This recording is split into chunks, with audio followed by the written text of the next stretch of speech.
السلام عليكم ورحمة الله وبركاته.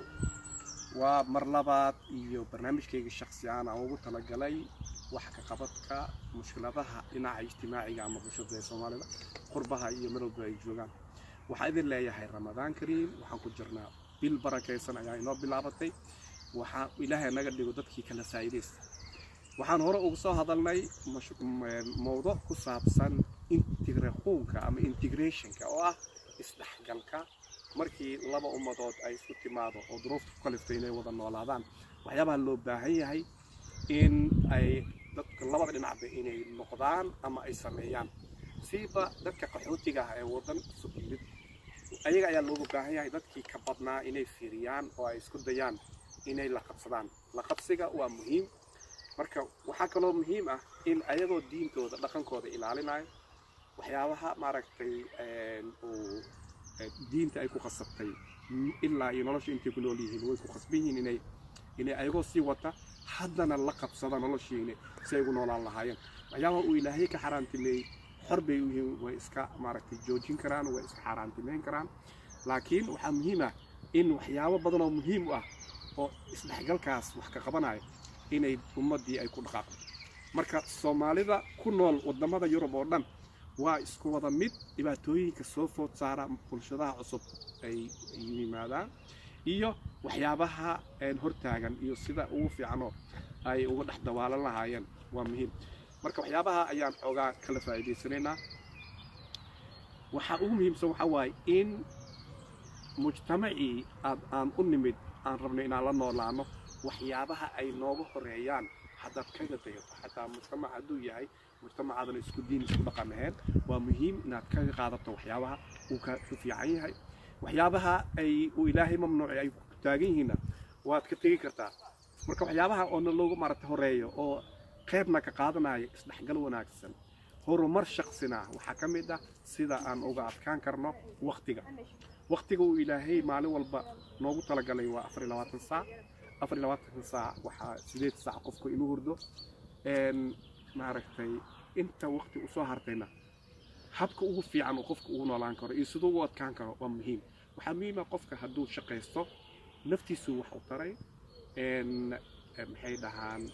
familkiisu wax u taray diintiisana wax u taray. waxaa laga yaabaa in dadku inay isweydiiyaan siduu diinta wax ugu taray markuu qofka asiga shaqaysto oo uu ka baxo qofkana u baahneen. waxaa dhici karta مثلا in adigoo wadan cusub ku nool aad jeceshahay diintaadii inaad wax u qabato ama diintii aad fidiso. Soomaalidu aad bay u jecel yihiin in diintu ay gaarsiiyaan meel walba ay ku joogaan. laakiin waxaa noogu yar inaan dadkii kale aan rabno inaan diinta u gudbino fiicnaanteedana u sheegno waa in anagana laga arkaa oo aan anaga noqonaa dadkii tusaale u ahaa. taana waxaa ugu fiican haddaan nahay dad waqtiga ka adag oo shaqaysta. habka ugu fiican oo shaqada aad ku shaqaysan kartana waxa waaye in waqtigii مثلا loogu talagalay in ama lagu shaqeeyo qofka inuu waqtigii u dhooro u yimaado. مثلا balanta inaan ka adkaano in haddii 10 balan lagu dhigay inaad 10 ka soo hormartid. taana waa wax diinta kugu dhiirigelisay ay wadamadan Yurubna aad loogu jecel yahay oona lagu horeeyo waa inaad ogaataa kadibna aad barataa kasii badisaa. waana waxyaabaha ay axaadiista iyo quraanku ay sheegeen. marka waqtiga laga adkaado waa muhiim. talabaadna waqtiga inta aad haysatidna inaad ka faa'iideysatid oo aad shaqaysatid oo aad maaragtay noqotid dad wanaagsanna waa wax muhiim ah. waxaa kaloo muhiim ah in loo baahan yahay in dadkii مثلا ala nooshahay haddii baahi ay jirto qofka tuusan xor ka ahayn dhinaca dhaqaalaha waa dhibaato. marka siduu qofka hadduu shaqaysto wuxuu noqonayaa qof xor u ah dhaqaalihiisa asiga samaysta. marka mar walba siduu jecel yahay ayuu noloshiisa u maamulin karaa. ama wuxuu noqon karaa qof asiga gaar ahaan u shaqaysta ama qof shirkadii meelaha u shaqeeya laakiin awood dhaqaale fiican leh oo aan cabsi ku jirin. marka inuu hadduu rabo inuu waxyaabuu jecel yahay uu sameyn karo oo diintiisana xor u noqon karo. laakiin hadduu yahay qof tusaale ahaan waxaa jira wadamada Yurub iyo Mareykan sidaan ka war hayno dad nacab diintaada, dad nacab dhaqankaaga iyo bini'aadminimadaada xataa nacab oo dad cunsuriyiin ah. marka dadka haddii aad hoos timaado adigoo gaajeysan dhibaataysan waxaa ku qasbanaanaysaa markaa duruufta ay ugu kalifaysaa sida dad badan ay ku dhacday in dadka sida nidaamka ay u nool yihiin ama ay jecel yihiin inaad ku noolaato in مثلا waqtigii salaada oo kale inaad xiriir u noqoto in maaragtay waxyaabaha qaarkood dumarka Soomaaliyeed qaar jaaban timahooda qariya in ay meel badan laga cusreeyin karo marka laakiin haddii yihiin dad wax bartay oo wanaagsan tan labaadna waxa waaye islaamka ama muslimiinta wuxuu kitaabka waxa ku qoran in ay ka turjunto caafimaad wanaagsan nadaafad wanaagsan dad isdhexgal wanaagsan soo dhaweyn wanaagsan naxariis wanaagsan shakhsiga muslimka ah ee socda waxaa la rabaa markii uu arko uu dhaho waxaan ahay qof calaamadan wata haddii qof dumar tahay ay xijaaban tahay macnaheedu waxa waaye waxay dhahday anigu waxaan ahay qof muslim ah la arko hadduu oday yahay oo maaragtay calaamadii wato gari iyo imaamad watan macnaheedu uu sheegay marka waxaa loo baahan yahay inuu aad isu ilaaliyo si uu dadkii kale u soo jiito uu dhaxgalo oo fiicnaan maaragtay faraxsanaan soo dhaweyn asne marka isdhexgalka diinta haddii aad tahay qof muslim ah oo diintiisa ku dhigan wadamada waad ku noolaan kartaa haddii aad fikirto aad barato waxaa laga yaabaa xataa dadkii inay ku daydaan oo ay dhahaan diinta wanaagsan ama ninkan dhaldhalaalayo wanaagsan dad soo dhaweynta badan jecel shaqaysanayo meeshii uu ka keenay waxyaabaha uu ka bartay waa qur'aanka iyo axaadiista marka aan fiirino inay u yeeshaan ahmiyad laakiin hadday maqlaan mar walba looga sheekeeyo ama ay arkaan qof nadaafadiisu fiicneen qof xanuunsan qof dhib badan qof aan isku kalsooneyn oo mar walba dadka culeys ku haayo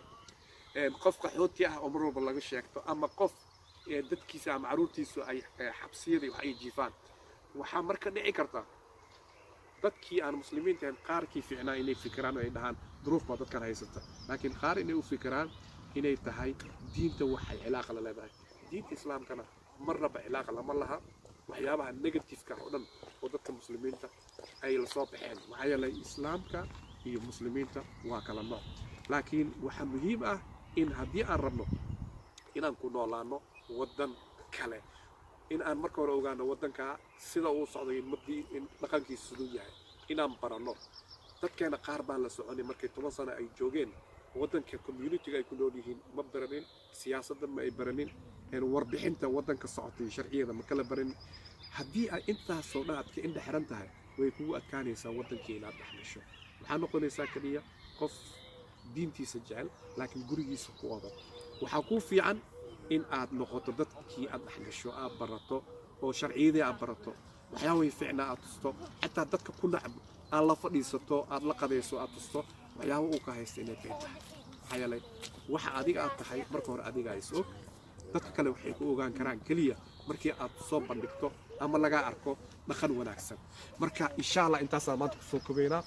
inta ramadaanku uu socdana waxyaabo badan aan kala faa'iideysanina assalaamu calaykum waraxmatullaahi wabarakaatuh